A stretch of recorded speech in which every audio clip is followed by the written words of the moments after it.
నమస్తే, welcome to RP7 TV news. Yerragondapalem నియోజకవర్గం ప్రజలు 30,000 మెజార్టీతో గెలిపించిన మంత్రి హత్య రాజకీయాలను ప్రోత్సహిస్తుంటే వాటిని విమర్శించగలిగిన ఉండే ప్రతిపక్ష నాయకుడు మౌనంగా మద్దతు పలకడం చేస్తున్నారని కాంగ్రెస్ పార్టీ ఎమ్మెల్యే అభ్యర్థి అజిత్ రావు మండిపడ్డారు. ఎర్రగొండపాలెం నియోజకవర్గంలో కాంగ్రెస్ పార్టీ అభ్యర్థి భూతాల అజిత్ రావు ఎన్నికల ప్రచారంలో భాగంగా విస్తృత పర్యటనలు చేశారు.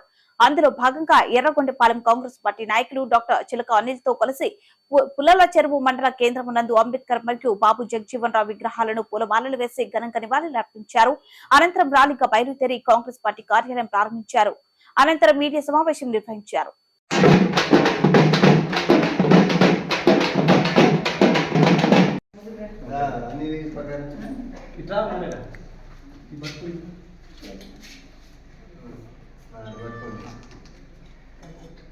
ఇది పట్టుకో రిబ్బన్